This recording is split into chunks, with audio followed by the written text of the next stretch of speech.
ಸಾಹಿತ್ಯದ ಆಧಾರಿತ ಚಿತ್ರ ಅಂತ. ಕನ್ನಡ ಸಾಹಿತ್ಯ ಲೋಕಕ್ಕೆ ಒಂದು ದೊಡ್ಡ ಕೊಡುಗೆಯನ್ನು ನೀಡಿರೋದು ವಚನ ಸಾಹಿತ್ಯ. ವಚನ ಸಾಹಿತ್ಯ ಅಂದಾಗ ನೆನಪಾಗೋದು 12ನೇ ಶತಮಾನ. 12ನೇ ಶತಮಾನ ಅಂದ ತಕ್ಷಣ ನೆನಪಾಗೋದು ಜಗಜ್ಯೋತಿ ಬಸವಣ್ಣ. ಬಸವಣ್ಣ ಮಾತ್ರ ವಚನಕಾರರ? ಖಂಡಿತ ಅಲ್ಲ. ಅಕ್ಕ ಮಹಾದೇವಿ, ಅಕ್ಕ ನಾಗಮ್ಮ, ನೀಲಾಂಬಿಕೆ, ಹರಳಯ್ಯ, ಉರಿಲಿಂಗ ಪೆದ್ದಿ, ಮಡಿವಾಳ ಮಾಚಿದೇವ, ಎಷ್ಟೆಷ್ಟೋ ವಚನಕಾರರು ಕನ್ನಡ ಸಾಹಿತ್ಯ ಲೋಕಕ್ಕೆ ವಚನಗಳ ಕೊಡುಗೆಯನ್ನು ನೀಡಿದ್ದಾರೆ. ಈ ಕತೆ ಶರಣರ ಶಕ್ತಿ ಇವತ್ತು ನಿಮ್ಮ ಮುಂದೆ ಏನು ನಾವು ಆಡಿಯೋ ಬಿಡುಗಡೆ ಮಾಡ್ತಾ ಇದ್ದೀವಿ. ಈ ಸಿನಿಮಾದಲ್ಲಿ ವಚನ ಸಾಹಿತ್ಯ ಉಗಮವಾದ ಬಗ್ಗೆ, ವಚನ ಸಾಹಿತ್ಯವನ್ನು ಉಳಿಸಿಕೊಳ್ಳುವಲ್ಲಿ ವಚನಕಾರರು ಹೇಗೆಲ್ಲ ಹೋರಾಡಿದ್ರು, ಜೊತೆಗೆ ಬಸವಣ್ಣನವರು ಹಾಗೆಯೇ ಚನ್ನ ಬಸವಣ್ಣನವರು ಸೇರಿ ಹೇಗೆ ಅನುಭವ ಮಂಟಪವನ್ನ ನಿರ್ಮಾಣ ಮಾಡಿದ್ರು, ಜೊತೆಗೆ ದಾಂಡೇಲಿ ತನಕ ತಲುಪಿದಂತಹ ವಚನ ಸಾಹಿತ್ಯ ಅಂದ್ರೆ ಉಳಿವಿಗಾಗಿ ನಡೆದಂತಹ ಹೋರಾಟದ ಕುರಿತು ವಚನ ಸಾಹಿತ್ಯವನ್ನ ಉಳಿಸುವಲ್ಲಿ ನಮ್ಮ ವಚನಕಾರರು ಏನೆಲ್ಲ ರೀತಿ ಪ್ರಯತ್ನವನ್ನ ಮಾಡಿದ್ದಾರೆ ಅನ್ನೋದು ಈ ಚಿತ್ರದ ಕಥಾಹಂದರವಾಗಿರುತ್ತೆ. ಕಳಬೇಡ ಕೊಲಬೇಡ, ಹುಸಿಯ ನುಡಿಯಲು ಬೇಡ, ಮುನಿಯ ಬೇಡ, ಅನ್ಯರಿಗೆ ಅಸಹ್ಯ ಪಡಬೇಡ, ತನ್ನ ಬಣ್ಣಿಸಲು ಬೇಡ, ಇದಿರ ಹಳಿಯಲು ಬೇಡ, ಇದೇ ಅಂತರಂಗ ಶುದ್ಧಿ, ಇದೇ ಬಹಿರಂಗ ಶುದ್ಧಿ, ಇದೇ ನಮ್ಮ ಕೂಡಲ ಸಂಗಮ ದೇವನೊಲಿಸುವ ಪರಿ. ಎಂಥ ಕಾಲಕ್ಕೂ ಕೂಡ ವಚನ ಸಾಹಿತ್ಯ ನಿಲ್ಲುವಂತಹ ಸಾಹಿತ್ಯ. ಹಾಗಾಗಿ ಮತ್ತೊಮ್ಮೆ ವಚನ ಸಾಹಿತ್ಯವನ್ನು ನೆನಪು ಮಾಡ್ಕೋಬೇಕು ಅನ್ನೋ ದೃಷ್ಟಿಯಲ್ಲಿ ದಿಲೀಪ್ ಶರ್ಮಾ ಅವರು ಒಂದು ಹೊಸದಂತಹ ಕಥೆಯನ್ನ ಹೆಣಿಯೋದ್ರ ಮುಖೇನ, ಅಂದ್ರೆ ಇಲ್ಲಿ ಏನಾಗುತ್ತೆ ಅಂದ್ರೆ ವಚನ ಸಾಹಿತ್ಯದ ಒಂದು ಕತೆ ಮಾಡಿ ತೋರಿಸ್ಬೇಕು, ಸಿನಿಮಾ ನಿರ್ಮಾಣ ಮಾಡಬೇಕು ಅಂತ ಹೇಳಿದ್ರೆ ಹೊಸ ಕತೆ ಬರೆಯೋದಕ್ಕಿಂತ ದೊಡ್ಡ ಸವಾಲಿನ ಕೆಲಸ, ದೊಡ್ಡ ಸಂಶೋಧನೆ ಮಾಡಬೇಕಾಗುತ್ತೆ. ಸಾಕಷ್ಟು ಪುಸ್ತಕಗಳನ್ನ ಹೆಕ್ಕಿ ಓದಿ ಈ ಒಂದು ಕಥಾರೂಪವನ್ನ ಹೆಣೆದಿದ್ದಾರೆ. ಜೊತೆಗೆ ಈ ಚಿತ್ರದ ನಿರ್ಮಾಪಕರು ಬಂದು ಇವರು ಪಾತ್ರಧಾರಿ ಕೂಡ ಹೌದು. ಇವತ್ತಿನ ವಿಶೇಷತೆ ನೋಡಿದ್ರೆ ಗೊತ್ತಾಗ್ತಿದೆ, ಎಲ್ಲರೂ ಕೂಡ ಪಾತ್ರಧಾರಿಗಳು ಅವರ ವೇಷದಲ್ಲೇ ಬಂದಿದ್ದಾರೆ. ಕಾರ್ಯಕ್ರಮದಲ್ಲಿ ಋಷಿಕುಮಾರ್ ಸ್ವಾಮೀಜಿ ಅವರಿದ್ದಾರೆ, ಅವರನ್ನ ಪ್ರೀತಿಯಿಂದ ಬರಮಾಡ್ಕೊಳ್ತಾ ಇದ್ದೇನೆ. ಹಾಗೇನೆ ಪದ್ಮಶ್ರೀ ಪುರಸ್ಕೃತರು ನಾಡೋಜ ಮುನಿವೆಂಕಟಪ್ಪ ಸರ್ ಇದ್ದಾರೆ. ಸರ್, ತಮಗೆ ಪ್ರೀತಿಯ ಸ್ವಾಗತ. ಹಲಗೆ ವಾದಕರು ಅವರು, ದಯಮಾಡಿ ಅವ್ರಿಗೊಂದು ಚಪ್ಪಾಳೆ ಮುಖ್ಯನ ಕಾರ್ಯಕ್ರಮಕ್ಕೆ ಬರಮಾಡ್ಕೊಳ್ಳೋಣ. ನಾನು ಆಗ್ಲೇ ಹೇಳ್ತಾ ಇದ್ದೆ, ಆರಾಧನಾ ಕುಲಕರ್ಣಿ ಅವರು ಚಿತ್ರದ ನಿರ್ಮಾಪಕರು. ಇನ್ನು ಉಳಿದಂತೆ ಚಿತ್ರದ ಪಾತ್ರಧಾರಿಗಳನ್ನ ಪರಿಚಯ ಮಾಡ್ಕೊಡೋದಾದ್ರೆ, ಬಸವಣ್ಣನವರ ಪಾತ್ರಧಾರಿಯಾಗಿ ಮಂಜುನಾಥ್ ಗೌಡ ಪಾಟೀಲ್ ಅವರಿದ್ದಾರೆ. ಜೊತೆಗೆ ಅಕ್ಕ ನಾಗಮ್ಮನಾಗಿ ಆರಾಧನಾ ಕುಲಕರ್ಣಿ ಅವರಿದ್ದಾರೆ. ಚನ್ನ ಬಸವಣ್ಣನಾಗಿ ಗಣೇಶ್ ಕಲ್ಲೂರ್ ಅವರಿದ್ದಾರೆ. ಹಾಗೇನೆ ಧ್ರುವ ಶರ್ಮಾ ಅವರು ಚನ್ನ ಬಸವಣ್ಣನ ಅಂದ್ರೆ ಬಾಲ್ಯದ ಕ್ಯಾರೆಕ್ಟರ್ ಮಾಡಿದ್ದಾರೆ. ಶ್ರುತಿ ಹೆಗ್ಡೆ ಅವರು ಸೂಳೆ ಸಂಕವನ ಪಾತ್ರವನ್ನು ನಿಭಾಯಿಸಿದ್ದಾರೆ. ಜೊತೆಗೆ ರಮೇಶ್ ಪಂಡಿತ್ ಅವರು ತಳವಾರ ಕಾಮಿದೇವ ಪಾತ್ರವನ್ನು ನಿಭಾಯಿಸಿದ್ದಾರೆ. ರಾಮಕೃಷ್ಣ ದೊಡ್ಡಮನಿ ಅವರು ಹರಳೆಯನಾಗಿದ್ದಾರೆ. ಪದ್ಮಶ್ರೀ ಮುನಿವೆಂಕಟಪ್ಪ ಇವರು ಕೂಡ ಚಿತ್ರದಲ್ಲಿ ಒಂದು ಪ್ರಮುಖ ಪಾತ್ರವನ್ನು ನಿಭಾಯಿಸಿದ್ದಾರೆ. ವಿಶ್ವೇಶ್ವರಿ ಹಿರೇಮಠ್ ಅವರು ಜನಪದ ಕಲಾ ಪರಿಷತ್ ಅಧ್ಯಕ್ಷರು, ಇವರು ಕೂಡ ಚಿತ್ರದ ಒಂದು ಪ್ರಮುಖ ಪಾತ್ರದಲ್ಲಿ ಅಭಿನಯಿಸಿದ್ದಾರೆ. ದಿಲೀಪ್ ಶರ್ಮಾ ಅವರು ಚಿತ್ರದ ನಿರ್ದೇಶಕರು. ಸರ್, ಶರಣರ ಶಕ್ತಿ ಬಗ್ಗೆ ತಮ್ಮ ಮಾತು. ಸರ್, ಎಲ್ರಿಗೂ ನಮಸ್ಕಾರ. ನನ್ನ ಹೆಸರು ದಿಲೀಪ್ ಶರ್ಮಾ ಅಂತ, ಶರಣರ ಶಕ್ತಿ ಚಿತ್ರ ನಿರ್ದೇಶಕ. ನಾವು ಏನಾದರೂ ಒಂದು ಬಸವಣ್ಣನ ಬಗ್ಗೆ ಸಿನಿಮಾ ಮಾಡಬೇಕು ಅಂತ ವಿಚಾರ ಮಾಡಿದ್ವಿ. ನಾವು ಗದಗಲ್ಲೆಲ್ಲ ಮೀಟಿಂಗ್ ಸೇರಿಸಿದ್ವಿ ಬಸವ ಸಮಿತಿಯವ್ರನ್ನ. ನಾವು ಮೊದಲು ಚನ್ನಬಸವಣ್ಣನ ಜೀವನ ಆಧಾರಿತ ಸಿನಿಮಾ ಮಾಡ್ಬೇಕಂತ ವಿಚಾರ ಮಾಡಿದ್ವಿ. ಅವಾಗೊಬ್ಬ ಹಿರಿಯ ಸಂಶೋಧಕರು ನಮಗೇನಂದ್ರು ಅಂದರೆ, ನೀವು ಬರೀ ಚನ್ನಬಸವಣ್ಣ ಅಂತ ಹೋಗ್ಬೇಡ್ರಿ, ಶರಣರು ಅಂತ ಹೋಗಿ 12ನೇ ಶತಮಾನದ ಬಗ್ಗೆ ನೀವು ಇನ್ನೂ ಸ್ವಲ್ಪ ಸ್ಟಡಿ ಮಾಡಿ, ನಿಮ್ಗೆ ಅಷ್ಟು ಪಕ್ವತೆ ಇಲ್ಲ ಅಂತ ನನಗಂದರು. ಸೊ ಆವಾಗ ನಾವು ಶರಣರು, ಅನುಭವ ಮಂಟಪ ಈ ವಿಚಾರವಾಗಿ ಸಿನಿಮಾ ಮಾಡ್ಬೇಕಂತ ವಿಚಾರ ಮಾಡಿದ್ವಿ. ಮೊದಲು ನನ್ನ ತಲೆಯಲ್ಲಿ ಬಂದಿದ್ದೇನು ಅಂತಂದರೆ, ಅನುಭವ ಮಂಟಪ, ಬಸವಣ್ಣ ಇವೆರಡು ವಿಷಯಗಳನ್ನ ಇಟ್ಕೊಂಡ್ರೆ ಏನು ಸಬ್ಜೆಕ್ಟ್ ಮಾಡ್ಬೋದು ಅಂತ ಯೋಚನೆ ಮಾಡಿದ್ವಿ. ನನ್ನ ಸಿನಿಮಾದಲ್ಲಿ 12ನೇ ಶತಮಾನದಲ್ಲಿ ಬಸವಣ್ಣ ಅನ್ನೋ ಹೆಸರು ಎಷ್ಟು ಆಕರ್ಷಿತ ಇತ್ತು. ಯಾಕಂದರೆ ನಾವು ಎಲ್ಲೇ ವಚನಗಳು ಅಂತ ನೋಡಿದ ತಕ್ಷಣ 12ನೇ ಶತಮಾನ ಅಂತ ಬಂದ್ಬಿಡುತ್ತೆ. ಸೊ ಬಸವಣ್ಣನ ಹುಡ್ಕೊಂಡು ಎಷ್ಟು ಜನ ಎಲ್ಲೆಲ್ಲಿಂದ ಬಂದರು. ಮೂಳಿಗೆ ಮಾರಯ್ಯನವರು ಬಂದರು, ಕಾಶ್ಮೀರ ರಾಜ ಬಂದರು, ಅಫ್ಘಾನಿಸ್ತಾನಿಂದ ಮರುಳಶಂಕರ ದೇವ ಅವರು ಬಂದರು. ಹೀಗೆ ವಿಶ್ವಾದ್ಯಂತ ಹೆಸರುವಾದಿಯಂತ ಬಸವಣ್ಣ ನಮ್ಮೂರವನು, ನಮ್ಮ ಕಡೆಯವರು ಅನ್ನೋದು ನಮಗೆ ಭಾಳ ಮನಸ್ಸಿಗೆ ನಾಡ್ತು. ಹಾಗಾಗಿ ಇದನ್ನೇ ನಾವು ಒಂದು ಸಬ್ಜೆಕ್ಟ್ ಮಾಡಬೇಕು ಅಂತಂದು first half of the cinema ಯಾಕೆ ಎಲ್ಲ ಶರಣರು ಅನುಭವ ಮಂಟಪಕ್ಕೆ ಬಂದರು, ಅನುಭವ ಮಂಟಪದಲ್ಲಿ ಬಸವಣ್ಣನ ಅವತಾರ ಹೆಂಗಿತ್ತು. ನಾವೆಲ್ಲ ಈಗ ಬಸವಣ್ಣ ಅಂದ ತಕ್ಷಣ ದೇವರು ಕೈ ಮುಗಿಬೇಕು, ಧ್ಯಾನ ಮಾಡಬೇಕು, ಆ ಥರ ಇರಲಿಲ್ಲ ಬಸವಣ್ಣನ ವ್ಯವಸ್ಥೆ ಅಂತ ನಾನು ನೋಡಿದ್ದು. ಬಸವಣ್ಣ ಅಂದರೆ ಕಾಯಕ. ಯಾರೇ ಅನುಭವ ಮಂಟಪಕ್ಕೆ ಬರಲಿ, ಕಲ್ಯಾಣಕ್ಕೆ ಯಾರೇ ಬರಲಿ, 3 ದಿನ ಅಷ್ಟೇ ಸುಮ್ಮನೆ ಕೂತ್ಕೋಬೋದು. 3ನೇ ದಿನಕ್ಕೆ ಅವ್ರು ಕಾಯಕ ಹುಡುಕ್ಲೇಬೇಕು. ಕಾಯಕ ಹುಡುಕಿದ ಮೇಲೆ ಇಲ್ಲ ನಮಗಿಲ್ಲ ಅಂತಂದ್ರೆ ಅವರೇ ಒಂದು ಕಾಯಕ ವ್ಯವಸ್ಥೆ ಮಾಡ್ತಿದ್ರು. ಆಮೇಲೆ ಭಾಳ ಜನಕ್ಕೆ ಬಸವಣ್ಣನ ಹೆಸರೇ ಪ್ರಚಲಿತ ಆಗಿತ್ತು. ನಾವು ಮಡಿವಾಳ ಮಾಚಯ್ಯ ಕಲ್ಯಾಣಕ್ಕೆ ಬಂದಾಗ ಆ ಸೀನನ್ನು ತೋರಿಸಿದ್ದೀನಿ. ಮಡಿವಾಳ ಮಾಚಯ್ಯ ಬರ್ತಾರೆ, ಡೋಹರ್ ಕಕ್ಕಯ್ಯ ಅವ್ರು ಬರ್ತಾರೆ, ಅವ್ರಿಗೆ ಬಸವಣ್ಣನ ಹೆಸರಷ್ಟೇ ಗೊತ್ತಿರುತ್ತೆ, ಮಕ ನೋಡ್ರಲ್ಲ. ಅಲ್ಲೇ ಬಸವಣ್ಣ ಆದರೂ ಸಹಿತ ಬಸವಣ್ಣನೆಂಬ ಹೆಸರೇ ನನಗೊಂದು ಸಾಕು ಅಂತ ಅವನ ಮುಂದೆ ಹೇಳ್ತಾರೆ.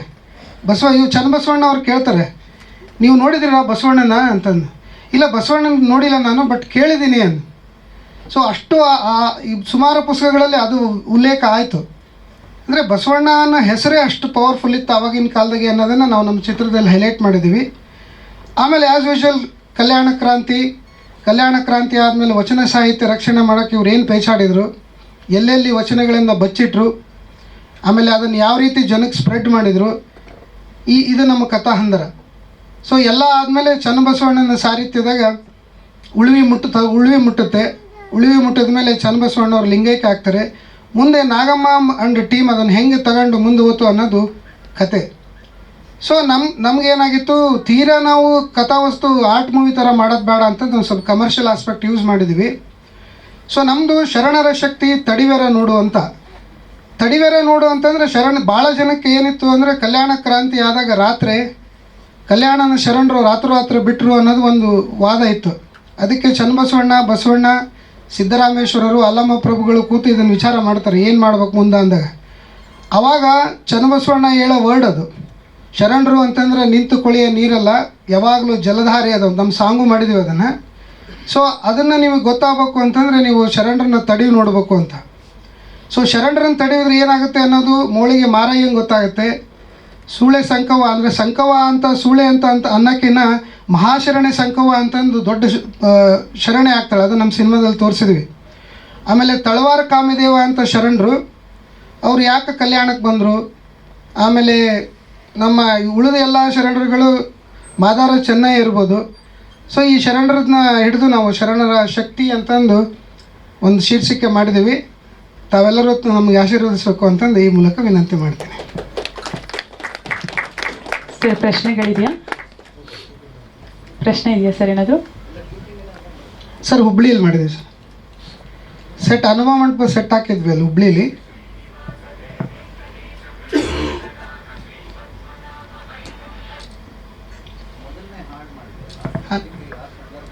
ಸರ್ ಅಲ್ಲಿ ಮಹಾಶರಣೆ ಸಂಕವ್ವ ಅಂತಂದು ಒಬ್ಬ ಅಂದರೆ ಅನ್ಬಾರ್ದು ಸೂಳೆ ಸಂಕವ್ವ ಅಂತ ಇರ್ತಾಳೆ ಸರ್.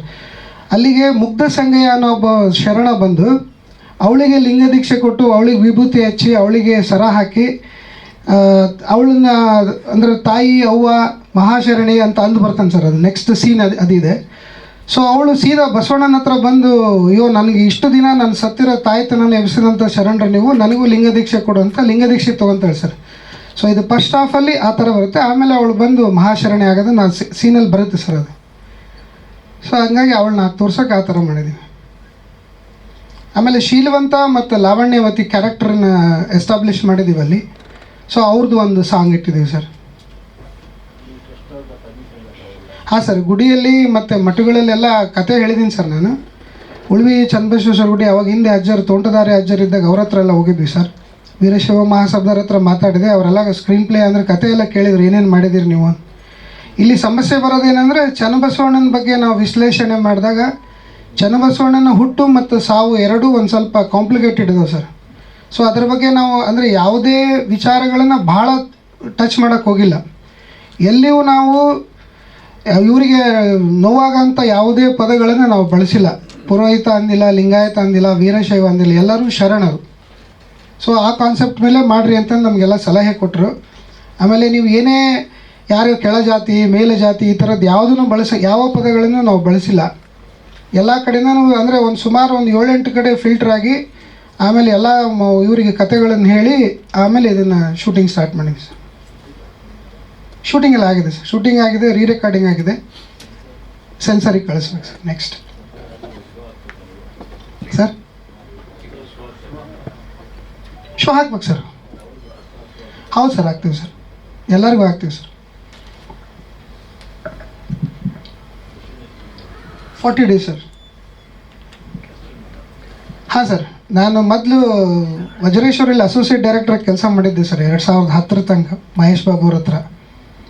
ಆಮೇಲೆ ನಡುವೆ ಬಿಟ್ಟು ಅಂದರೆ ಹುಬ್ಳಿಗೆ ಸೆಟ್ಲ್ ಆಗ್ಬಿಟ್ವಿ ನಾವು, ಸಿನಿಮಾ ಇಂಡಸ್ಟ್ರಿ ಬೇಡ ಅಂತ. ಮತ್ತು ಗುಡಿಯರೆಲ್ಲ ಕರೆದು ಇಲ್ಲ ಇದೊಂದು ಸಿನಿಮಾ ಮಾಡಿರಿ ನೀವು ಅಂದಿದ್ದಕ್ಕೆ ಮತ್ತೆ ಮರಳಿ ಮಣ್ಣಿಗೆ ವಾಪಸ್. ಅದಕ್ಕೆ ಕಮರ್ಷಿಯಲ್ ಹಾಡಾಕಿ ಟ್ರೈ ಮಾಡಿದ್ದೀನಿ ಸರ್, ಮತ್ತೆ ಹೊಡಿತಾರೆ ಅಂತಂದು ಕಡಿಮೆ ಮಾಡಿದೆ. ತೀರಾ ಕಮರ್ಷಿಯಲ್ ಹೋಗಬಾರ್ದು ಅಂದರೆ ಇದು ವಾಪಸ್ ಕಮ್ ಬ್ಯಾಕ್ ಬಸವಣ್ಣನ್ನೇ ತೊಗೊಂಬರ್ಬೇಕು ಅಂತಂದು ಒಂದು ಆಸೆ ಇತ್ತು ಸರ್. ಹಂಗಾಗಿ ಬಳಸಿದ್ದೀವಿ ಸರ್. ಬಟ್ ಯಾವುದೇ ವಚನಗಳನ್ನು ಹಾಡುಗಳ ಥರ ಯೂಸ್ ಮಾಡಿಲ್ಲ ಸರ್. ಅಂದರೆ ನಮಗೆ ಭಾಳ ಡ್ರ್ಯಾಗ್ ಆಗುತ್ತೆ ಅದು ಅಂತಂದು ಅನ್ನಿಸ್ತು. ಅಂದರೆ ಇವರು ಆ ವಚನ ಹಾಡುಗಳ ಥರ ಹೇಳೋದಕ್ಕಿಂತ ಆ ವಚನದ ಅರ್ಥ ಹೇಳ್ಬೇಕು, ಕರೆಕ್ಟ್ ಸನ್ನಿವೇಶಕ್ಕೆ ತಕ್ಕಂಗೆ. ಅನುಭವ ಮಂಟಪದಲ್ಲಿ ಅಕ್ಕಮಹಾದೇವಿ ಬಂದಾಗ ಭಾಳ ಕಡೆ ಹಾಡುಗಳು ಬಳಸಿದ್ದಾರೆ ಸರ್. ನಾವು ಹಾಡಲ್ಲ, ಅಕ್ಕಮಹಾದೇವಿ ಮತ್ತು ಅಲ್ಲಮ್ಮ ಪ್ರಭುಗಳದ್ದು ವಚನ ಥರನೇ ಅವರಿಬ್ಬರದ್ದು ಡಿಸ್ಕಷನ್ ಆಗುತ್ತೆ ಸರ್. ಧನ್ಯವಾದಗಳು ದಿಲೀಪ್ ಶರ್ಮಾ ಸರ್, ತುಂಬ ಒಳ್ಳೆಯದಾಗಲಿ ತಮ್ಮ ಸಿನಿಮಾಗೆ. ವಿನು ಮನಸ್ಸು ಸರ್ ಮಾತನಾಡಿಸೋಣ, ಚಿತ್ರದ ನಿರ್ದೇಶಕರು ಸರ್. 4 ಹಾಡುಗಳು, 1 ಹಾಡು ಇವತ್ತು ರಿಲೀಸ್ ಆಗಿದೆ ಸರ್, ಏನು ಹೇಳ್ತೀರಿ? ಸರ್ ಎಲ್ರಿಗೂ ನಮಸ್ಕಾರ. ಹಾಡು ಮಾಡಿದ್ದೀವಿ ಸರ್, ನೋಡಿದ್ರಿ? ನೀನು ಹೇಳೋದು ಸರ್. 2 ಹಾಡು ಕಲ್ಯಾಣ್ ಸರ್ ಬರೆದಿದ್ದಾರೆ, 2 ಹಾಡು ದಿಲೀಪ್ ಸರ್ ಬರ್ತಿದ್ದಾರೆ. ಉತ್ತರ ಕರ್ನಾಟಕದ ಶೈಲಿ ಕಲ್ಯಾಣ್ ಸರ್ ಬರೆದಿದ್ದ ಪುಟಗಳು. ಆಮೇಲೆ ಉತ್ತರ ಕನ್ನಡದ ಗಾಯಕರನ್ನೇ ಆಯ್ಕೆ ಮಾಡ್ಕೊಂಡು, ಯಾಕಂದರೆ ಅಲ್ಲಿನ ಭಾಷಾ ಶೈಲಿ ಬೇಕಿತ್ತು. ಹಾಗಾಗಿ ಮೇಘನಹಳ್ಳಿ ಹಾಡು ಮತ್ತು ವಿಶಾಖ ಅಂತ ಇಬ್ಬರು ಸಿಂಗರ್ಸ್ ಆಡಿದ್ದಾರೆ. ಆಮೇಲೆ ಬಿಟ್ ಸಾಂಗ್ಸ್ ಎಲ್ಲ, ಅಂದರೆ ಸಿನಿಮಾಲಿ ಬಿಟ್ ಸಾಂಗ್ಸ್ ಎಲ್ಲ ಬರುತ್ತೆ. ಅದು ಶಿವಾನಂದ ಸಾಲಿಮಠು, ವಾಣಿ ಮರ್ದೂರು, ಪ್ರಾಂಜಲಿ ಸಾಲಿಮಠು ಮತ್ತು ಸೋಹಾನಿ ಸಾಲಿಮಠ ಅಂತ ಇಷ್ಟು ಜನ ಆಡಿದ್ದಾರೆ ಸರ್. ಬಿಟ್ಗಳು ಬರ್ತಾ ಇರುತ್ತೆ, ಸಿನಿಮಾ ಬ್ಯಾಕ್ಗ್ರೌಂಡ್ ಸ್ಕೋರ್ ಜೊತೆ ಬರ್ತಾ ಇರುತ್ತೆ sir. Complete sir, songs background score complete sir. ಈ ಸಿನಿಮಾ ಚೆನ್ನಾಗಾಗಿದೆ ಸರ್. ರೆಗ್ಯುಲರ್ ನಾವು ಬೇರೆ ಸಿನಿಮಾಗಳು, ಹಳೆ ಸಿನಿಮಾಗಳು ನೋಡ್ತಾ ಇಲ್ವಾ, ತುಂಬ ಉತ್ಸಾಹಿ ಬಸವಣ್ಣನ ನೋಡ್ಬೋದು ಇಲ್ಲಿ. ತುಂಬ ಉತ್ಸಾಹಿ ಬಸವಣ್ಣನ ನೋಡ್ಬೋದು ಸರ್. ಈ ಸಿನಿಮಾ ಚೆನ್ನಾಗಿ ಆಗಿದೆ ಸರ್. ಹಾಂ ಸರ್, ಥ್ಯಾಂಕ್ ಯು. ಧನ್ಯವಾದಗಳು ವಿನು ಮನಸ್ಸು ಸರ್. ಮಂಜುನಾಥ್ ಗೌಡ ಪಾಟೀಲ್ ಅವರು ಬಸವಣ್ಣನ ಪಾತ್ರವನ್ನು ನಿಭಾಯಿಸಿದ್ದಾರೆ ಸರ್. ದೊಡ್ಡ ಸವಾಲಿನ ಕೆಲಸ, ಪಾತ್ರ ನಿಭಾಯಿಸಿದ್ದು ಹೇಗೆ ಅನ್ನಿಸ್ತು ಸರ್ ತಮ್ಮ ಸಿನಿಮಾದ ಬಗ್ಗೆ, ಪಾತ್ರದ ಬಗ್ಗೆ? ಎಲ್ಲರಿಗೂ ಶರಣಾರ್ಥಿಗಳು. ನಾನು ಉತ್ತರ ಕರ್ನಾಟಕದಲ್ಲಿ ಡ್ರಾಮಾ ಆರ್ಟಿಸ್ಟಾಗಿ ಭಾಳಷ್ಟು ಡ್ರಾಮಾದಲ್ಲಿ ಮೊದಲೇ ಆ್ಯಕ್ಟ್ ಮಾಡ್ತಾಯಿದ್ದೆ. ನಂದು ಇದು 6ನೇ ಚಲನಚಿತ್ರ. ಸಣ್ಣ ಪುಟ್ಟ ಒಂದು ಪಾತ್ರಗಳಲ್ಲಿ ನಾನು ಮಾಡ್ತಾಯಿದ್ದೆ. ನನಗೆ ಇದನ್ನು ನಿಜವಾಗ್ಲೂ ನೀವು ಹೇಳ್ದಂಗೆ ಸವಾಲಿನ ಒಂದು ಸಿನಿಮಾ. ನಾನು ಲಿಂಗಾಯತ್ ನಿಜವಾಗ್ಲೂ. ಬಟ್ ಲಿಂಗಾಯತ್ ಇದ್ದರೂ ಕೂಡ ನಮಗೆ ನಮ್ಮ ಈ ಸಂಸ್ಕೃತಿ, ಈ ವಚನ ಸಾಹಿತ್ಯ, ಈ ಪದ್ಧತಿ ಹೆಂಗೆ ಬೆಳೆದು ಬಂತು ಅಷ್ಟು ನಾವು ಡೀಪಾಗಿ ಹೋಗಿರಲಿಲ್ಲ. ಬಟ್ ಯಾವಾಗ ಈ ಫಿಲ್ಮ್ ಮಾಡೋಕತ್ತೀವಿ ಅವಾಗ ನಮಗೆ ನಮ್ಮ ಒಂದು ಧರ್ಮದ ಬಗ್ಗೆ ನಮಗೆ ಹೆಚ್ಚಿನ ಅನುಭವಕ್ಕೆ ಬಂತು ಅಂತ ನಾನು ಹೇಳಲಿಕ್ಕೆ ಇಷ್ಟಪಡ್ತೀನಿ ರೀ. ನಿಜವಾಗ್ಲೂ ಈ ಫಿಲ್ಮಿಂದ ನಾನು ಲಿಂಗಾಯತಾಗಿ ಹುಟ್ಟಿ, ಲಿಂಗಾಯತ್ ಅಂದ್ರೇ ಶರಣರು. ಲಿಂಗಾಯತ್ ಅಂತ ಅಲ್ಲಿ ಡಿಫ್ರೆನ್ಷಿಯೇಟ್ ಮಾಡೋದೇ ಬೇಡ. ಯಾಕಂದರೆ ಶರಣರು ಅಂತ ಒಂದು ಶಕ್ತಿ ಅಂತ ಅನ್ನೋದನ್ನು ಈ ಚಿತ್ರದಲ್ಲಿ ನೀವು ನೋಡ್ಬೋದು. ಈ ಒಂದು ಕ್ಯಾರೆಕ್ಟರ್ನ ನಾನು ಕೊಟ್ಟಿದ್ದಕ್ಕೆ ದಿಲೀಪ್ ಶರ್ಮಾ ಅವ್ರಿಗೆ ತುಂಬ ಧನ್ಯವಾದಗಳನ್ನ ಹೇಳ್ತಾ ಇದ್ದೀನಿ. ಎಲ್ಲರೂ ದಯವಿಟ್ಟು ಇದನ್ನು ನೋಡಬೇಕು. ಹೊಸ ಜನ್ರೇಷನ್ಗೆ ಏನು ಬೇಕು, ಹೊಸ ಜನ್ರೇಷನ್ಗೆ ಬಸವಣ್ಣನ ಯಾವ ರೀತಿ ತೋರಿಸ್ಬೇಕು ಅನ್ನೋದನ್ನು ನಾವು ಈ ಚಿತ್ರದ ಮೂಲಕ ತೋರಿಸ್ಲಿಕ್ಕೆ ನಮ್ಮ ಡೈರೆಕ್ಟರ್ ಅವರು ಇದು ಮಾಡಿದರೆ, ನನ್ನ ಕಡೆಯಿಂದ ಏನು ಸಾಧ್ಯ ಅದೆಯೋ ಅಷ್ಟು ನಾನು ಅಭಿನಯಿಸಲಿಕ್ಕೆ ಪ್ರಯತ್ನ ಪಟ್ಟೀನಿ ಅಂತ ಹೇಳ್ತಾ ಇದ್ದೀನಿ. ತಾವೆಲ್ಲರೂ ನಮಗೆ ಸಪೋರ್ಟ್ ಮಾಡ್ತೀರಿ ಅಂತ ಮತ್ತೊಮ್ಮೆ ಕೇಳ್ಕೊತೀನಿ. ಧನ್ಯವಾದಗಳು. ಧನ್ಯವಾದಗಳು ಸರ್. ಹಾಗೆ ನಮ್ಮ ಕಾರ್ಯಕ್ರಮದಲ್ಲಿ ಪದ್ಮಶ್ರೀ ನಾಡೋಜ ಮುನಿ ವೆಂಕಟಪ್ಪ ಸರ್ ಇದ್ದಾರೆ ಸರ್, ದಯಮಾಡಿ ಅವ್ರಿಗೆ ಪಾಸ್ ಮಾಡಿ ಮೈಕ್. ಚಿತ್ರದಲ್ಲಿ ಒಂದು ಪ್ರಮುಖ ಪಾತ್ರವನ್ನು ಕೂಡ ಅವ್ರು ನಿಭಾಯಿಸಿದ್ದಾರೆ. ಒಂದೆರಡು ಮಾತಾಡಿ. ಓಕೆ ಸರ್, ದಯಮಾಡಿ ಬೇಜಾರು ಮಾಡ್ಕೋಬೇಡಿ.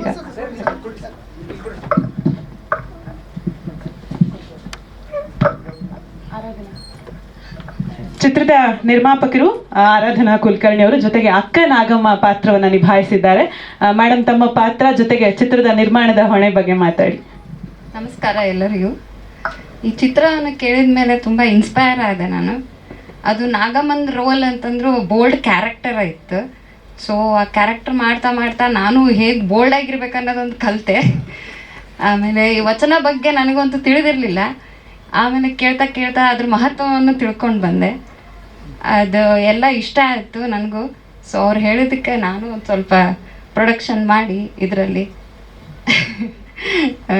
ಖುಷಿಯಾಗಿದೆ. ಎಲ್ಲರೂ ನೋಡಿ ಆನಂದಿಸಿ ಹಾರೈಸಿ, ಅಷ್ಟು ಮಾತ್ರ ಹೇಳೋದು. ಸಿನಿಮಾ ಯಾಕೆ ಮಾಡ್ಬೇಕು ಅನಿಸ್ತು ಅಂತ ಕೇಳ್ತಿದ್ದಾರೆ. ಇಲ್ಲ ಸರ್, ಆ್ಯಕ್ಚುಲಿ ಅವ್ರು ಮುಂಚೆಯಿಂದ ಮಾಡಬೇಕು ಅನ್ನೋದು ಒಂದಿತ್ತು ಬಸವಣ್ಣಂದು. ಬಟ್ ಅದೇ ಅವ್ರು ಹೇಳಿದಾಗ ಅವ್ರು ಬರೀ ಅವ್ರದ್ದು ಚರಿತ್ರೆ ಅಷ್ಟೇ ಮಾಡಬೇಕು ಅಂದ್ಕೊಂಡಿದ್ವಿ. ಆಮೇಲೆ ಬರ್ತಾ ಬರ್ತಾ ಎಲ್ಲ ಶರಣರನ್ನು ತೋರಿಸ್ಬೇಕು ಅಂತಂತ ಹೇಳಿ ನಿರ್ಧಾರ ಮಾಡಿದ್ವಿ. ಅದು ಒಂದೊಂದೇ ಮಾಡ್ತಾ ಮಾಡ್ತಾ ಒಬ್ರೊಬ್ರದ್ದು ಸ್ಟೋರಿ ಕೇಳ್ತಾ ಕೇಳ್ತಾ ತುಂಬ ಇನ್ಸ್ಪೈರ್ ಆದ್ವಿ. ಈ ಥರ ಎಲ್ಲ ಇಷ್ಟೊಂದು ಇನ್ವಾಲ್ವ್ಮೆಂಟ್ ಇದೆನಾ, ಇಷ್ಟು ಡೀಪ್ ಸ್ಟೋರಿ ಇದೆನಾ ಅಂತಂತ ಹೇಳಿ. ಆಮೇಲೆ ಅವ್ರ ಇಬ್ಬರು ಸೇರಿ ಕುತ್ಕೊಂಡು ಡಿಸ್ಕಸ್ ಮಾಡಿ ಇದ್ರ ಬಗ್ಗೆ ಈ ಥರನೇ ಮಾಡಬೇಕು, ಎಲ್ಲರ ಶರಣರದ್ದು ತೋರಿಸ್ಬೇಕು ಅಂತಂತ ಹೇಳಿ ಈ ಚಿತ್ರವನ್ನು ಮಾಡಿದ್ವಿ. ಹಾಂ, ಅಕ್ಕ ನಾಗಮ್ಮನ ರೋಲ್ ಸರ್, ಬಸವಣ್ಣನ ಅಕ್ಕನಾಗಿ ಮಾಡಿದ್ದೀನಿ. ಹಾಂ ಹ್ಞೂ ಸರ್, ಫಸ್ಟ್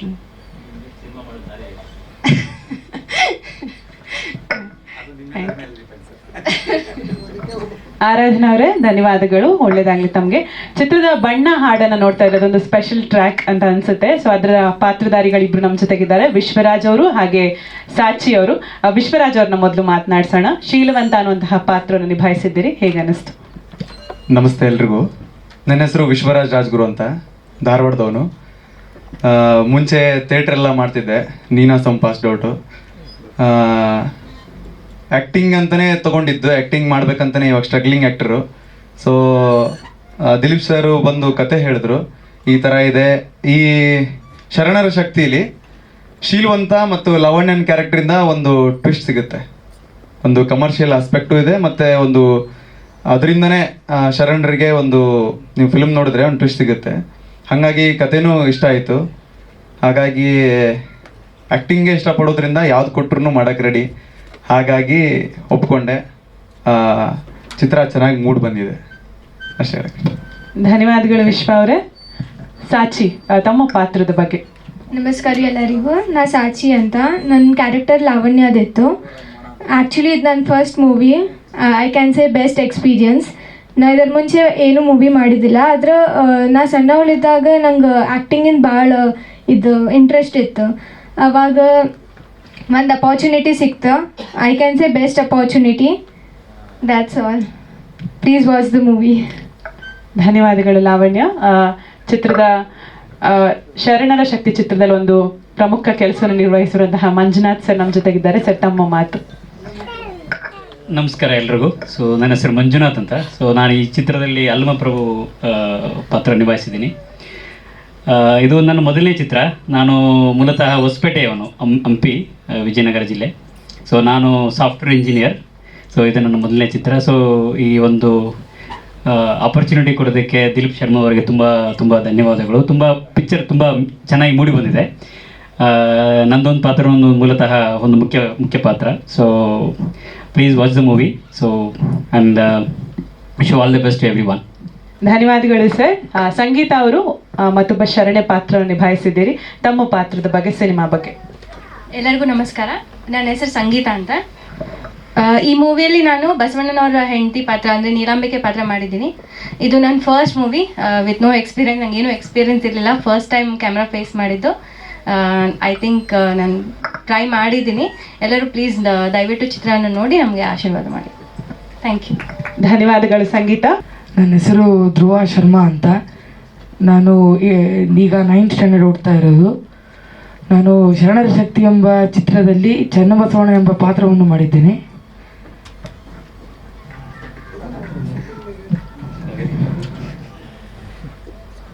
ಅಷ್ಟೇನಾ ಧ್ರುವ? ಧನ್ಯವಾದಗಳು. ಮಾತಾಡೋ ಸ್ವಲ್ಪ ಹೆದರ್ಕೋತಾ ಇದ್ದಾರೆ. ಆ್ಯಕ್ಟಿಂಗ್ ಚೆನ್ನಾಗಿ ಮಾಡಿದ್ದಾರೆ ಅಂತ ಭಾವಿಸ್ತಾ ಮಹಂತೇಶ್ ಸರ್ಗೆ ಮೈಕ್ನ ಪಾಸ್ ಮಾಡಿಬಿಡಿ. ಚಿತ್ರದ ಏನೇ ತುಣುಕುಗಳನ್ನು ಎಲ್ಲಿ ಕಟ್ ಮಾಡಬೇಕು, ಏನು ಮಾಡಬೇಕು ಅಂತ ಗೊತ್ತಿರೋದು ಸಂಕಲನಕಾರರಿಗೆ. ಸರ್, ತಮ್ಮ ಮಾತು. ಎಲ್ರಿಗೂ ನಮಸ್ಕಾರ. ವೇದಿಕೆ ಮೇಲಿರುವಂಥ ಎಲ್ಲರಿಗೂ ಧನ್ಯವಾದಗಳು, ಹಾಗೂ ಮಾಧ್ಯಮ ಮಿತ್ರರಿಗೂ ಧನ್ಯವಾದಗಳು. ನಾನು ಬೇಸಿಕಲಿ ನಿರ್ದೇಶಕ. ನಾನು ಆಲ್ರೆಡಿ 3 ಫಿಲ್ಮ್ ಮಾಡಿದ್ದೀನಿ. ಬರಗಾಲ, 6x3 ಬಿಳಿ ಮಚ್ಚೆ ಅಂತ. ಇದು ನನ್ನ ಸಂಕಲನಕಾರಾಗಿ 3ನೇ ಫಿಲ್ಮು. ದಿಲೀಪ್ ಸರ್ ನನ್ನ ಗೆಳೆಯರು. ನನ್ನ ಒಂದು ಕೆಲಸವನ್ನು ನೋಡಿಬಿಟ್ಟು ಕೆಲಸ ಕೊಟ್ಟಿದ್ದಾರೆ. ಫಿಲ್ಮ್ನ ಅಚ್ಚುಕಟ್ಟಾಗಿ ಮಾಡಿದ್ದಾರೆ. ಅದೇ ರೀತಿ ಸಂಗೀತ ವಿನುಮನ್ಸು ಸರ್ ಚೆನ್ನಾಗಿ ಮಾಡಿದ್ದಾರೆ. ಟೋಟ್ಲಿ ಫಿಲ್ಮ್ ತುಂಬ ಚೆನ್ನಾಗಿ ಬಂದಿದೆ. ತಮ್ಮ ಪ್ರೋತ್ಸಾಹ ಇತ್ತು ಅಂದರೆ ಫಿಲ್ಮ್ ನಾವು ಎಲ್ಲೋ ನೋಡ್ಬೋದು. ಅದಕ್ಕೆ ದಯವಿಟ್ಟು ಎಲ್ಲರೂ ಪ್ರೋತ್ಸಾಹ ಕೊಡಿ. ಇಂಥ ಒಳ್ಳೆ ಫಿಲ್ಮ್ನ ಪ್ರೋತ್ಸಾಹ ಕೊಟ್ಟರೆ ಒಳ್ಳೆ ನಿರ್ದೇಶಕ, ಒಳ್ಳೆ ನಿರ್ಮಾಪಕರಿಗೆ ಒಂದು ಪ್ರೋತ್ಸಾಹ ಸಿಕ್ಕಂಗಾಗುತ್ತೆ. ಇಷ್ಟೇ ನಾನು ಮಾತು ಮುಗಿಸ್ತೀನಿ. ಧನ್ಯವಾದಗಳು ಮಹಾಂತೇಶ್ ಸರ್. ವಚನ ಸಾಹಿತ್ಯದ ಕುರಿತು ಅಧ್ಯಯನವನ್ನು ಮಾಡಿರುವಂತಹ ಸಂಶೋಧಕರು ಅಶೋಕ್ ದೊಮ್ಲೂರ್ ಸರ್. ತಮ್ಮ ಒಂದೆರಡು ಮಾತು. ಎಲ್ಲರಿಗೂ ಶರಣಾರ್ಥಿಗಳು. ಚಿತ್ರತಂಡ ಒಳ್ಳೆಯದಾಗಲಿ. Thank you. ಧನ್ಯವಾದಗಳು ಸರ್. ರಿಷಿಕುಮಾರ್ ಸ್ವಾಮೀಜಿ ಅವರು ಚಿತ್ರದ ಪ್ರೋತ್ಸಾಹಕರಾಗಿ ಮುಖ್ಯ ಅತಿಥಿಗಳ ಕಾರ್ಯಕ್ರಮದಲ್ಲಿ ಓಂ ವಿಘ್ನೇಶ್ವರಾಯ ನಮಃ. ಓಂ ಶ್ರೀ ಗುರು ಬಸವಲಿಂಗಾಯ ನಮಃ.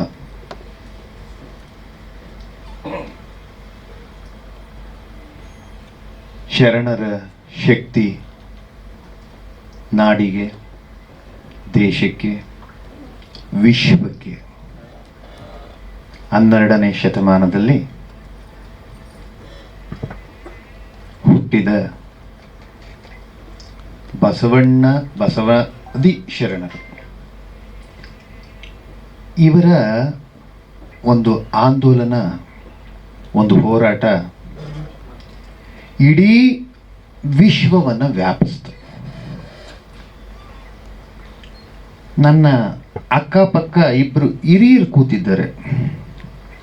ಒಂದು ಟಮಟೆ, ಅವ್ರ ಟಮಟೆ ಶಬ್ದದ ಬಗ್ಗೆನೇ ಹೇಳಿದ್ರು.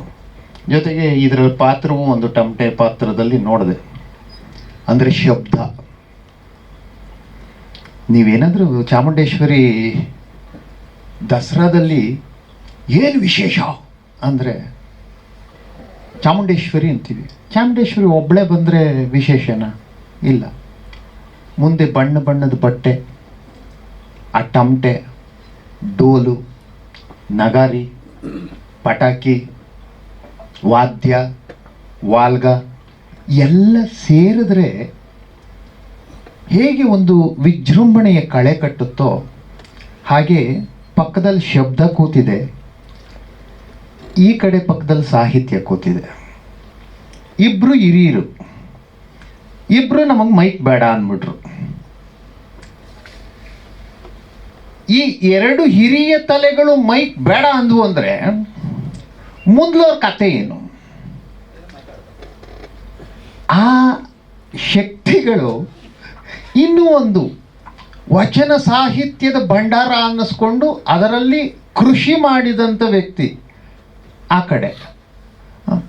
ಎಲ್ರಿಗೂ ನಮಸ್ಕಾರ, ಒಳ್ಳೇದಾಗಲಿ. ಅವರು ಮೈಕ್ ಕೊಟ್ಬಿಟ್ರು. ಈಗ ನಾನು ಪೇಪರ್ ಇಸ್ಕೊಂಡು ಯಾರ್ಯಾರು ಏನೇನು ಅಂತ ಬರ್ಕೊಂಡು ಒಂಚೂರು ಅಲ್ಪ ಸ್ವಲ್ಪ ಹಂಗಾಗಿ. ಆದರೆ ಇದರಲ್ಲೆಲ್ಲ ವಿಶೇಷವಾಗಿ ಒಂದು ಮಾತು ಅಂದರೆ, ನನ್ನನ್ನು ಕರೆದಾಗ ಇದು ಶರಣರದಪ್ಪ, ನಾನು ಸರಿ ಹೋಗುತ್ತಾ ಅಂತಲೇ ಕೇಳಿದೆ. ಈ ವೇದಿಕೆಗೆ ಬರೋಕ್ಕೆ ನಾನು ಸರಿ ಹೋಗುತ್ತಾ? ಯಾಕೆ ಅಂತಂದರೆ ಆ ಶರಣರಲ್ಲಿ ದೊಡ್ಡ ದೊಡ್ಡ ಸ್ವಾಮಿಗಳಿದ್ದಾರೆ. ಆ ಶರಣರನ್ನೇ ಪ್ರತಿಪಾದಿಸ್ತಾ ಇರ್ತಕ್ಕಂಥವ್ರು ಕರ್ನಾಟಕದಾದ್ಯಂತ ಇದ್ದಾರೆ. ನಾನು ಬರ್ತಿದ್ದಂಗೆ ಮನು ಅಂದರು. ನನ್ನ ಮನುಗೆ ಹಿಂಗೆ ಕೈ ಮುಕ್ಕೊಂಡೇ ಬಂದೆ ಕಾರೊಳಗೆ.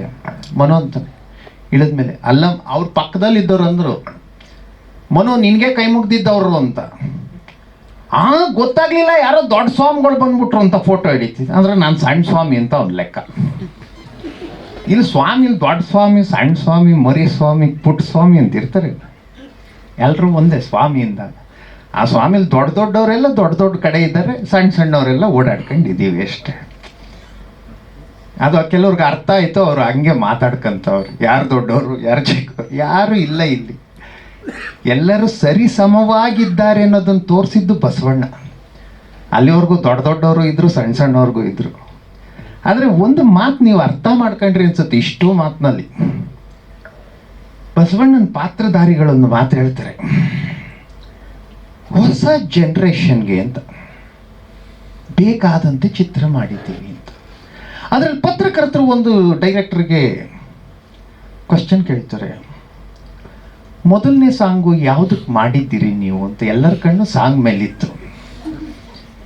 ಇಲ್ಲಿ ಇವರು ಹೇಳೋ ಹೊಸ ಜನ್ರೇಷನ್ ಅನ್ನೋಕ್ಕೂ ಅವರು ಸಾಂಗ್ ಕೇಳೋಕ್ಕೂ ಏನಕ್ಕೆ ಸಾಂಗು ಅಂತ, ಅಲ್ಲಿ ಐಟಮ್ ಸಾಂಗ್ ಇದ್ದಂಗಿದೆ ಅಂತ ಅವ್ರ ಮನಸ್ಸಿನೊಳಗೆ ಅನ್ಕೊಂತಾರೆ. ಇದು ಏನೇ ಪ್ರಶ್ನೆ ಇರಲಿ, ಇಲ್ಲಿ ನಾನು ಹೇಳೋ ಮಾತು ಅಪ್ಡೇಟ್ ಅಂತ. ಸನಾತನ ಧರ್ಮ ಯಾವಾಗಲೂ ಅಪ್ಡೇಟ್ ಮಾಡ್ಕೊಂಬಂದಿದೆ. ಅದರಿಂದ ಸನಾತನ ಧರ್ಮ ಜೀವಂತವಾಗಿ ಉಳಿದಿದೆ. ಕಾಲ ಕಾಲಕ್ಕೆ ಏನು ಬೇಕೋ ಅದನ್ನು ಮಾರ್ಪಾಟ್ ಮಾಡ್ತಾ ಬರ್ತಾ ಇದೆ. ನೀವು ಯಾವುದೇ ಯುಗ ತಗೊಳ್ರಿ, ಎಲ್ಲಿಂದ ಎಲ್ಲಿಗೆ ತಗೊಳ್ರಿ, ನಮ್ಮಲ್ಲಿದ್ದಂಥ ಪುರಾತನವಾಗಿದ್ದಂಥ ವೇದಗಳು, ಉಪನಿಷತ್ತುಗಳು ಅವೆಲ್ಲ ಅಪ್ಡೇಟ್ ಆದವು. ಶಂಕರಾಚಾರ್ಯರು ಬಂದರು, ಅಪ್ಡೇಟ್ ಮಾಡಿದ್ರು. ರಾಮಾನುಜಾಚಾರ್ಯರು ಬಂದರು, ಅಪ್ಡೇಟ್ ಮಾಡಿದ್ರು. ಮಧ್ವರು ಬಂದರು, ಅವ್ರು ಅಪ್ಡೇಟ್ ಮಾಡಿದ್ರು. ಬಸವಣ್ಣವ್ರು ಬಂದರು, ಭಕ್ತಿ ಪಂಥ ಅನ್ನೋದನ್ನ ಹುಟ್ಟಾಕಿದ್ರು. ದಾಸ ಸಾಹಿತ್ಯ ಹುಟ್ಕೊಳ್ತು. ಈ ಸಾಹಿತ್ಯಗಳೆಲ್ಲ ಹುಟ್ಟಿ ಹುಟ್ಟಿ ಹುಟ್ಟಿ ಹುಟ್ಟಿ ಕಾಲಕ್ಕೆ ತನ್ನದೇ ಆಗಿರ್ತಕ್ಕಂಥ ಅಪ್ಡೇಟ್ಗಳನ್ನ ಮಾಡ್ತಾ ಬಂತು. ಹಾಗೆ ಇವತ್ತಿನ ಚಿತ್ರ ಮುಂದಿನ ಜನ್ರೇಷನ್ಗೆ ಬಸವಣ್ಣವ್ರನ್ನ ಅಪ್ಡೇಟ್ ಮಾಡಿದೆ. ಈ ಅಪ್ಡೇಟ್ ಆಗ್ತಾ ಹೋಗೋದು ಹೊಸ ಹೊಸ ಹೊಸತನಗಳಲ್ಲಿ ಹೊಸಬರಿಗೆ ಪರಿಚಿತ ಮಾಡಿಕೊಡ್ತಾ ಹೋಗುವಂಥ ಪಾತ್ರಗಳು ಹೊಸದಾಗಿ ಕಾಣಬಹುದು. ಅದು ಹಳೆಯ ಸಾಹಿತ್ಯವೇ, ಹಳೆಯ ಆ ಒಂದು ಪಳವಳಿಕೆಯೇ, ಅದು ಹೊಸದಾಗಿರ್ತಕ್ಕಂಥದ್ದನ್ನು ಮಾಡ್ತಾ ಹೋಗ್ತಿದೆ ಅಂತ ಈಗ ಹೊಸ ಜನ್ರೇಷನ್ ಅನ್ನೋವಂಥ ಒಂದು ಪದವನ್ನು ಹುಟ್ಟಾಕಿದ್ರು ಹೊಸ ಬಸವಣ್ಣವರು. ಹೀಗೆ ನಮ್ಮ ಸಾಹಿತ್ಯಗಳು, ನಮ್ಮಲ್ಲಿರ್ತಕ್ಕಂಥ ಗ್ರಂಥಗಳು, ನಮ್ಮಲ್ಲಿರ್ತಕ್ಕಂಥ ಅಮೂಲ್ಯವಾಗಿರ್ತಕ್ಕಂಥ ವಸ್ತುಗಳು ಹೊಸ ರೂಪವನ್ನು ಪಡೆದು ಪಡೆದು ಪಡೆದು ಬರ್ತಾ ಇದೆ. ಅದರಿಂದ ಇನ್ನೂ ಇದೆ, ಮುಂದಕ್ಕೂ ಇರುತ್ತೆ. ಎಂದೆಂದಿಗೂ ಸನಾತನ ಧರ್ಮ ಯಾಕಿರುತ್ತೆ ಅಂತ ಅಂದರೆ ಅಪ್ಡೇಟ್ ಆಗ್ತಾ ಇರುತ್ತೆ. ಇನ್ನು ಕೆಲವು ಪಂಥಗಳೆಲ್ಲ ಅದು ಅಪ್ಡೇಟ್ ಆಗಲ್ಲ, ಅದು ಏನಿದೆಯೋ ಅದೇ. ಹಾಗಾಗಿ ಅದು ಅದು ಅದು ವಿಸ್ತಾರವಾಗ್ಬೋದು, ಆದರೆ ಹೊಸತನವನ್ನು ಪಡೆಯಲ್ಲ. ಅದಕ್ಕೆ ಅವಕಾಶ ಇರುವಂಥದ್ದು ಧರ್ಮದಲ್ಲಿ. ಇಂಥ ಒಂದು ಹೊಸತನಗಳು ಹುಟ್ಟಬೇಕು, ಹೊಸ ಹೊಸ ಕಲಾವಿದರು ಬರಬೇಕು. ಅವರೆಲ್ಲ ಹೇಳ್ತಾ ಇದ್ರು, ನಾನು ಇಂಜಿನಿಯರು ಮೊದಲನೇ ಪಾತ್ರ, ನಾನು ಈಗ ಬಂದೆ, ನಾನು ಅದರಲ್ಲಿ ಮಾತಾಡ್ತಾ ಬಸವಣ್ಣವ್ರ ಅಕ್ಕನ ಪಾತ್ರ ಮಾಡಿದೆ. ಈ ಹೊಸಬ್ರು ಅಲ್ಲೊಂದು ವಿಶೇಷ ಅಂತಂದರೆ 9ನೇ ಕ್ಲಾಸ್ ಹುಡುಗ, ಅದರಲ್ಲೂ ಚನ್ನಬಸವಣ್ಣನ ಪಾತ್ರ. ಈ ಬಸವಣ್ಣನ ಪಾತ್ರಕ್ಕಿಂತ ವೀರಾವೇಶದ ಪಾತ್ರ ಅಂತಂದರೆ ಚನ್ನಬಸವಣ್ಣನ ಪಾತ್ರ. ನಾಡಿನಲ್ಲಿ ಬಸವ ತತ್ವವನ್ನು ಉಳಿಸ್ತವನು ಚನ್ನಬಸವಣ್ಣ. ಅಂಥ ಪಾತ್ರವನ್ನು ಒಬ್ಬ 9ನೇ ಕ್ಲಾಸ್ ಹುಡುಗ ಮಾಡ್ತಾನೆ ಅಂತಂದರೆ ಡೈರೆಕ್ಟರ್ಗೆ ಎಷ್ಟು ಚಾಲೆಂಜ್ ಆಗಿತ್ತು ಈ ಕಾರ್ಯಕ್ರಮ, ಈ ಒಂದು ಸಿನಿಮಾ. ಆ ಹುಡುಗಿ ಆ್ಯಂಕರಿಂಗ್ ಮಾಡ್ತಾ ಹೇಳ್ತಾ ಹೋಗ್ತಾಳೆ, 150 ಜನ ಕಲಾವಿದರು, ನಾನು ಒಬ್ಬನ ಇಟ್ಕೊಂಡೆ ಹೇಗಕ್ಕಾಗಲ್ಲ, ಡೈರೆಕ್ಟ್ರು 150 ಜನನ ಇಟ್ಕೊಂಡೆ ಗಾಯ ಮಾಡೋದು. ಆದರೂ ಡೈರೆಕ್ಟ್ರ್ ಮೇಲಿರ್ತಕ್ಕಂಥ ಆ ಶಕ್ತಿ ಏನು, ಒಬ್ಬೊಬ್ಬರು ಒಂದೊಂದು, ಅದರಲ್ಲಿ ಗಾಡಿಗಳು ಬರ್ತವೆ, ಸಾಂಗ್ಗಳು, ಅದರಲ್ಲೇ ಆ ಪಾತ್ರಗಳು, ಆ ಪಾತ್ರಗಳನ್ನೆಲ್ಲ ನಿಭಾಯಿಸ್ತಕ್ಕಂಥದ್ದು, ಬಜೆಟ್ಟು, ಇವೆಲ್ಲ ನೋಡಿಕೊಂಡು ಒಂದು ಸಿನಿಮಾ ಮಾಡಿದ್ದಾರೆ ಅಂತಂದರೆ ಕರ್ನಾಟಕ ರಾಜ್ಯದಲ್ಲಿರ್ತಕ್ಕಂಥ ಎಲ್ಲ ಸ್ವಾಮಿಗಳು ಬಂದು ಅದಕ್ಕೆ ಪ್ರಶಂಸೆ ಮಾಡಬೇಕಾಗಿತ್ತು, ಅದನ್ನು ತಳ್ಳಬೇಕಾಗಿತ್ತು. ನಾನು ಒಬ್ಬ ಬಂದಿದ್ದೀನಿ, ಇವತ್ತು ಅಮಾವಾಸ್ಯೆ ಅಂತ ಯಾರೋ ಬಂದಿಲ್ಲ ಅಂತ ಕಾಣುತ್ತೆ. ಇರಲಿ, ಅಮಾವಾಸ್ಯೆ ಅದು ಬಸವ ತತ್ವಕ್ಕಲ್ಲ, ಇವತ್ತು ಬಸವ ತತ್ವ ನಡೀತಾ ಇದೆ. ಏನು ಅಂದರೆ ಬಸವಣ್ಣಂಗೆ ಅಮಾವಾಸ್ಯೆ ಯಾವುದು, ಹುಣ್ಣಿಮೆ ಯಾವುದು, ಪೌರ್ಣಮಿ ಯಾವುದು, ಯಾವುದು ಅಲ್ಲ, ಎಲ್ಲ ಗ್ರಹಗಳು ನೀನೇ ಎಂದು ಬಸವಣ್ಣ. ಅವನಿಗೆ ಅಮಾವಾಸ್ಯೆ ದಿವಸದಲ್ಲಿ ಇವತ್ತು ನಿಜ ನಾನು ಅಂದ್ಕೊಂಡೆ, ನಾನು ಈ ಮಾತು ಕೇಳಿದ್ದೀನಿ, ಅಮಾವಾಸ್ಯೆ ಮಾಡ್ತಿದ್ಯೋ ಇಲ್ಲ ಇನ್ನು 2 ದಿನ ಇದೆ ಕಣೋ ಬಸವ ಜಯಂತಿ, ಅವತ್ತು ಮಾಡ್ತಿದ್ಯೋ ಅಂತ ಕೇಳಿದೆ. ಇಲ್ಲ ಸ್ವಾಮೀಜಿ ಅಮಾವಾಸ್ಯೆ ದಿವಸನೇ ಅಂದ. ಹಂಗಾದ್ರೆ ಬಸವ ತತ್ವದಲ್ಲಿ ಮಾಡ್ತಾ ಇದೆಯಾ ಬಿಡಪ್ಪ ಅಂದೆ. ಅದು ಬಸವ ತತ್ವದ ಪ್ರಕಾರವಾಗಿ ಈ ದಿವಸ ನಡೆದಂಥ ಈ ಒಂದು ಕಾರ್ಯಕ್ರಮ.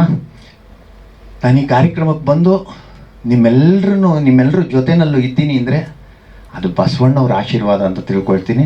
ಯಾಕೆಂದರೆ ನಾನು ಈ ಒಂದು ದೊಡ್ಡ ಕಾರ್ಯಕ್ರಮ, ಅಲ್ಲಿ ಬಸವ ಶರಣರು ಅನ್ನೋ ಹೆಸರಿದೆ ಅಂದರೆ ಸಾಕು, ಅದು ದೊಡ್ಡ ಕಾರ್ಯಕ್ರಮ.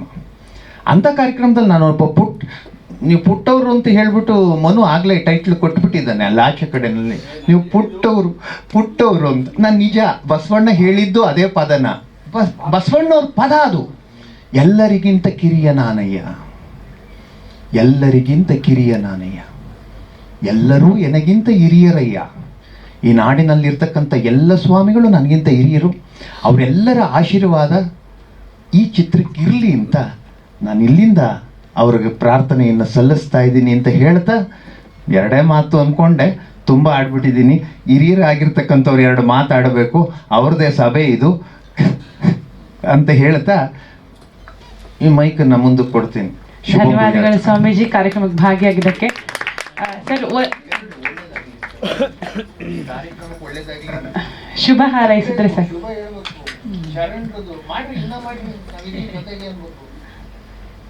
ನನಗೆ ಅವರು ಫೋನ್ನಲ್ಲಿ ಏನು ಮಾತಾಡಿದ್ರು ಅಂತೂ ಸರಿಯಾಗಿ ಕೇಳಲಿಲ್ಲ. ನಿಮಗೆ ಇದೇ ಸಿನಿಮಾದ ಒಬ್ಬ ನಟನ ಮನೆ ಪಕ್ಕದಲ್ಲಿ ನನ್ನ ಮನೆ. ಆ ನಟನ ಹುಟ್ಟುಹಬ್ಬಕ್ಕೆ ಭಾರಿದೊಂದು ಪಟಾಕಿ ಸಿಡಿಸಿ ನನ್ನ ಶರಣ ಶಕ್ತಿ ಹೋಗ್ಬಿಟ್ಟು. ಹೀಗಾಗಿ ನನಗೆ ಮೊದಲಿನ ಹಾಗೆ ಎಲ್ಲರೊಡನೆ ನೇರವಾಗಿ ಮಾತಾಡೋದು ಹೋಗ್ಬಿಟ್ಟಿದೆ. ಇವರು ಈ ನಿರ್ದೇಶಕರಾಗಲಿ ನಿರ್ಮಾಪಕರಾಗಲಿ ಯಾರೂ ನನಗೆ ಹೆಚ್ಚಿನ ಪರಿಚಯ ಇಲ್ಲ. ಅದರ ದೂರವಾಣಿಯಲ್ಲಿ ಹೇಳಿದರು, ಇದು ಬಸವಣ್ಣನ ಕುರಿತಂಥದ್ದು ಅಂದಾಗ ಸಹಜವಾದಂತಹ ಆಸಕ್ತಿ. ಇವತ್ತು ಅದರ ಚಿತ್ರ ನಾನು ಪೂರ್ತಿ ನೋಡಿಲ್ಲ, ಕೊನೆಯಲ್ಲಿ ಬಂದೆ. ಹಾಡನ್ನು ಹಾಕಿದ್ದಾರೆ ಮತ್ತು ಅದು ಭಾರಿ ಶಬ್ದದಿಂದಾಗಿ ಏನಂತ ಅದು ಕೂಡ ನನಗೆ ಕೇಳಲಿಲ್ಲ. ನಾನು ನಿಧಾನವಾಗಿ ನೋಡಬೇಕಾಗ್ತದೆ. ಏನೇ ಇರಲಿ, ಶ್ರಮ ಪಟ್ಟಿದ್ದಾರೆ ಅನ್ನೋದಂತೂ, ಸಾಹಸ ಮಾಡಿದ್ದಾರೆ ಅನ್ನೋದು ಆ ದೃಶ್ಯಗಳಿಂದ ಆ ಕಾಸ್ಟ್ಯೂಮ್ಸ್ ಬಗ್ಗೆ ಭಾಳ ಖರ್ಚು ಮಾಡಿರೋ ಕಾಣಿಸ್ತದೆ. ಅದರ ಉತ್ತರ ಕರ್ನಾಟಕದ ಸಂಸ್ಕೃತಿಯನ್ನು ಅದರಲ್ಲಿ ಪಾಲಿಸಿದ್ದಾರೆ. ಅದು ಬಹಳ ಮುಖ್ಯವಾದಂಥದ್ದು. ಏನೇ ಇರಲಿ, ಇವತ್ತು ಬಸವಣ್ಣನನ್ನು ವಿಶ್ವಗುರು ಬಸವಣ್ಣ ಸಾಂಸ್ಕೃತಿಕ ನಾಯಕ ಅಂತ ನಮ್ಮ ಕರ್ನಾಟಕ ಸರ್ಕಾರ ಘೋಷಣೆ ಮಾಡಿರೋ ಸಂದರ್ಭದಲ್ಲೇ ಈ ಚಿತ್ರ ತಯಾರು ಮಾಡಿರೋದು ತುಂಬ ಸೂಕ್ತವಾಗಿದೆ. ಇದು ಚಿತ್ರವನ್ನು ಒಬ್ಬೊಬ್ಬರು ಒಂದೊಂದು ದೃಷ್ಟಿಯಿಂದ ಬಸವಣ್ಣನನ್ನು ನೋಡಿರಬಹುದು. ಆದರೆ ಇವರು ಹೇಗೆ ಬಸವಣ್ಣನನ್ನು ಜನಗಳ ಮುಂದೆ ಇಟ್ಟಿದ್ದಾರೆ ಅನ್ನೋದನ್ನು ಕೂಡ ನಿರ್ದೇಶಕರು ತಮ್ಮ ಮಾತುಗಳಲ್ಲಿ ಹೇಳಿದ್ದಾರೆ. ಬಸವಣ್ಣ ಯಾಕೆ ಪ್ರಸ್ತುತ ಅನ್ನೋದನ್ನು ಈ ಚಿತ್ರದಲ್ಲಿ ಅವರು ಸರಿಯಾಗಿ ನಿರೂಪಣೆ ಮಾಡಿದ್ದಾರೆ ಅಂತ ನಾನು ನಿರೀಕ್ಷೆ ಮಾಡಿದ್ದೇನೆ. ಆ ದೃಷ್ಟಿಯಿಂದ ಇದನ್ನು ಜನ ಸ್ವಾಗತಿಸಲಿ, ಅವರ ಪ್ರಯತ್ನ ಒಳ್ಳೆಯ ಫಲ ನೀಡಲಿ, ಅವರು ಯಶಸ್ವಿಯಾಗಲಿ ಅಂತ ಹೇಳಿ ನಾನು ಹಾರೈಸ್ತೀನಿ. ಚಿತ್ರವನ್ನು ಪೂರ್ತಿ ನೋಡಿದಾಗ ನಾನು ಏನು ಅಭಿಪ್ರಾಯ ಕೊಡಬೇಕು ಅದನ್ನು ನಾನು ಕೊಡ್ತೇನೆ. ಇನ್ನು ಅನುಭವ ಮಂಟಪ ಅಂತ ಪ್ರಸ್ತಾಪ ಮಾಡಿದರು. ನಾನು ಅದರ ಸಮಿತಿಯ ಅಧ್ಯಕ್ಷನಾಗಿರೋದರಿಂದ ನನಗೆ ಅದು ಒಂದು ಸಂತೋಷ. 12ನೇ ಶತಮಾನದಲ್ಲಿ ಅವರ ಸಮಕಾಲೀನ ಸಮಸ್ಯೆಗಳನ್ನು ಕುರಿತು ತಾತ್ವಿಕ ಮತ್ತು ಸಾಮಾಜಿಕ ಎಲ್ಲ ಸಮಸ್ಯೆಗಳನ್ನು ಕುರಿತು ಅನುಭವ ಮಂಟಪದಲ್ಲಿ ಚರ್ಚೆ ಆಗ್ತಾಯಿತ್ತು.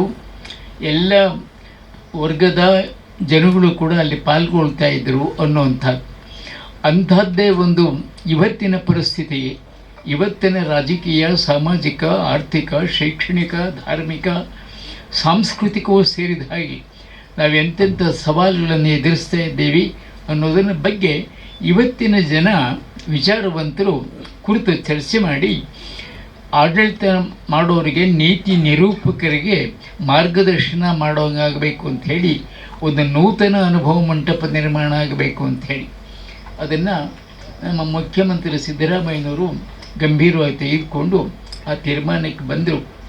ಅದನ್ನು ಈಗ ಸುಮಾರು 600 ಕೋಟಿ ರೂಪಾಯಿಗಳಲ್ಲಿ ನೂತನ ಮಾದರಿ ಅನುಭವ ಮಂಟಪ ಬಸವ ಕಲ್ಯಾಣದಲ್ಲಿ ನಿರ್ಮಾಣ ಆಗ್ತಾಯಿದೆ. പക്ഷേ ಇನ್ನೊಂದು 2 ವರ್ಷದಲ್ಲಿ ಮುಗಿಯಬಹುದು ಅಂತ ನಾವು ನಿರೀಕ್ಷೆ ಮಾಡಿದ್ದೀವಿ. ಇದೆಲ್ಲ ಒಳ್ಳೆಯ ಲಕ್ಷಣಗಳು. ಇವತ್ತು ಬಸವಣ್ಣನ ವಿಚಾರಧಾರೆ ಸಾರ್ವಕಾಲಿಕ ಅಂತ ಸ್ವಾಮೀಜಿ ಹೇಳಿದ ಸಾರ್ವಕಾಲಿಕವಾದನ್ನು ಕಾರಣಕ್ಕಾಗಿ ಇವತ್ತು ಎಲ್ಲರೂ ಕೂಡ ಬಸವಣ್ಣನ ನಾಯಕ, ಕಲ್ಚರಲ್ ಲೀಡರ್, ಸಾಂಸ್ಕೃತಿಕ ನಾಯಕ ಅಂತ ಒಪ್ಕೊಂಡಿದ್ದಾರೆ. ವಿಶ್ವದ ಅನೇಕ ವಿದ್ವಾಂಸರು ಹೇಳಿದ್ದಾರೆ, ಅನುಭವ ಮಂಟಪವನ್ನು ಪ್ರಪಂಚದ ಮೊದಲನೆಯ ಧಾರ್ಮಿಕ ಸಂಸತ್ತು ಅಂತ ಹೇಳಿದ್ದಾರೆ. ಅದು ರಿಲಿಜಿಯಸ್ ಪಾರ್ಲಿಮೆಂಟ್ ಅಂತ ಹೇಳಿದ್ದಾರೆ. ಅದನ್ನು ಆ ದೃಷ್ಟಿಯಿಂದ ಇವತ್ತಿನ ಪರಿಸರದಲ್ಲಿ ಅದನ್ನು ನಾವು ವಿಚಾರ ಮಾಡುವಂಥ ಒಂದು ಅವಕಾಶ ಈ ಚಿತ್ರದ ಮೂಲಕ ಆಗಿದೆ ಅಂತ ನಾನು ನಿರೀಕ್ಷೆ ಮಾಡಿದ್ದೇನೆ. ಒಳ್ಳೆಯದಾಗಲಿ ನಿಮಗೆಲ್ಲ, ನಿರ್ದೇಶಕರಿಗೆ, ಸಂಗೀತಗಾರರಿಗೆ, ನಿರ್ಮಾಪಕರಿಗೆ ಒಳ್ಳೆಯದಾಗಲಿ. ಇನ್ನೊಂದು ತಲೆ ಇದೆ, ಇದು ಮಾತಾಡ್ಬಿಟ್ರೆ ಕಂಪ್ಲೀಟ್ ಆಗಿಬಿಡುತ್ತೆ. ಒಳ್ಳೇದಾಗ್ಲಿ ಅಷ್ಟೇ, ತಗೊಳ್ರಿ, ಹಿಡ್ಕೊಳ್ರಿ.